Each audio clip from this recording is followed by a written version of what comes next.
Y el primer asunto, Juan Carlos, tiene que ver con Venezuela. Hay elecciones legislativas este domingo.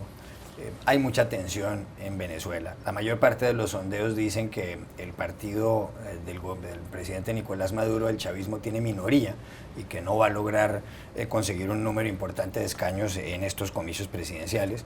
No se ha permitido por parte del gobierno venezolano que haya observadores internacionales, salvo la UNASUR. Por ejemplo, no hay ninguna misión de la Organización de los Estados Americanos de la OEA. Ha habido un rifirrafe serio entre Luis Almagro, el secretario general de la OEA, que le pide transparencia en las elecciones a Maduro, por una parte, y por otra parte el propio Maduro, que ha llamado al señor Almagro una basura. En las últimas horas ha habido un manifiesto de 5 líderes internacionales que le piden a Maduro que haya más transparencia y limpieza en las elecciones.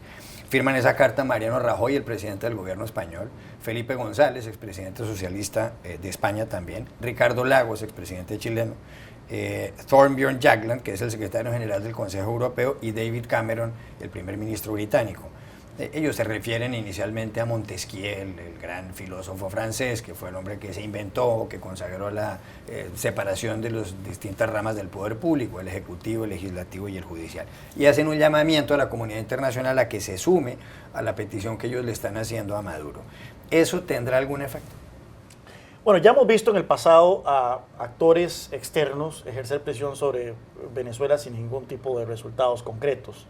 Especialmente cuando se trata de Estados Unidos y de Europa, ya sea naciones individuales europeas o actores europeos comunitarios como el Parlamento Europeo, etc. En ese caso, Venezuela siempre presenta esto como intromisión imperialista, ya sea estadounidense o europea, en asuntos internos.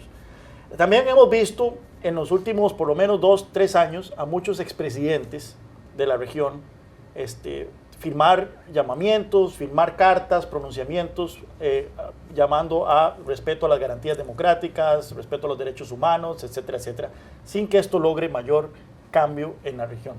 Creo yo que el tipo de pronunciamientos que sí podría tener un efecto concreto en cómo se desenvuelven los hechos en Venezuela es si viene de presidentes en ejercicio.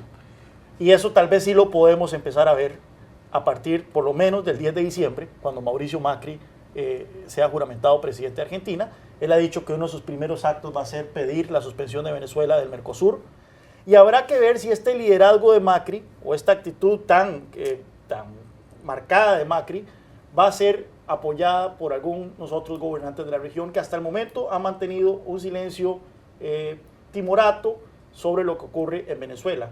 También dependerá de lo que ocurre el domingo. No sabemos exactamente qué va a ocurrir el domingo. Hay muchísimos escenarios, desde una admisión de derrota por parte del régimen de Maduro para posteriormente tratar de socavar los poderes de la Asamblea Nacional, que eso es el escenario, por ejemplo, que don Moisés Naim presenta en un artículo reciente en el País de España, o un fraude de altas proporciones que lleve a los venezolanos a las calles, un fraude moderado que presente a la oposición aún ganando la votación general, pero recibiendo menos diputados que el oficialismo. En fin, hay muchos escenarios, y la reacción de los venezolanos a estos escenarios, por supuesto que tendrá un impacto en cómo se manifiesten otros gobiernos de la región.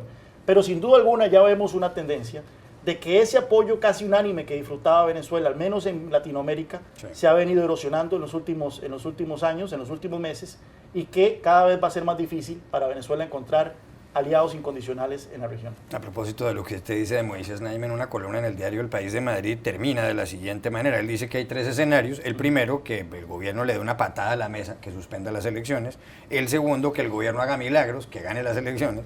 El tercero, que Maduro se dé un baño de democracia y acepte la derrota. Y termina la columna diciendo: una democracia no se mide por lo que pasa el día de la votación, sino por la manera en la que el gobierno se comporta durante su mandato. Y una tiranía lo sigue siendo, aunque haga elecciones y aunque las pierda. Pero la pregunta, Raquel, y usted conoce bien esa región porque ha sido corresponsal en Colombia, es qué puede hacer Maduro, porque en las últimas horas dijo que él está dispuesto a salir a las calles si pierde las elecciones, y que él es un hijo de Chávez, que no esperen de él a una persona cobarde. ¿Qué cree usted que va a pasar? En el caso de que pierda las elecciones, que no lo tengo tan claro, probablemente llame a la movilización popular, porque esa es su gran arma. Pero lo más interesante es ver qué va a pasar ese día de las elecciones, como dice él, porque el panorama es completamente distinto a lo que hemos estado viendo en los últimos años del chavismo. Creo que ahora mismo Maduro sí tiene un miedo real. El sistema electoral venezolano, en términos de proceso, es bastante limpio, todos los expertos coinciden y no suelen tener miedo a que haya observadores internacionales porque el ejercicio del voto en sí es bastante transparente. El problema es lo que ocurre antes, cómo se maneja esa democracia y ese acceso a la información con anterioridad.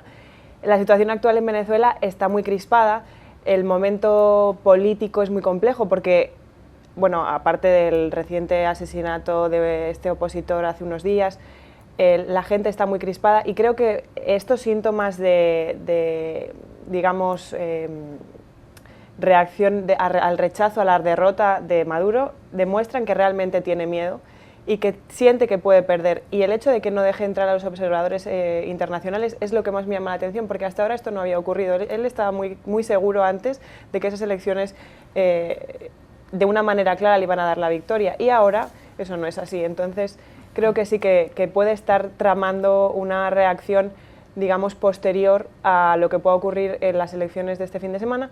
Y aparte, me parece muy interesante ver también cómo la reacción de la, digamos, comunidad internacional puede ser tomada por parte del gobierno de Maduro como un efecto boomerang. Ellos las críticas que reciben por parte de los gobiernos internacionales las toman como una agresión y como una bandera para poder legitimar sus demandas. Así que no sé hasta qué punto este tipo de peticiones, como las de los presidentes, el presidente de España, Cameron, Felipe González, pueden ser contraproducentes para el proceso democrático en Venezuela.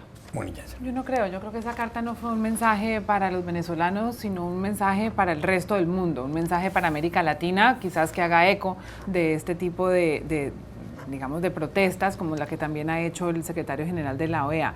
Y aumenta el nivel de vigilancia muy necesaria, por cierto, de la comunidad internacional, si bien no a través de canales formales, pero sí a través de un escrutinio internacional a lo que suceda el domingo.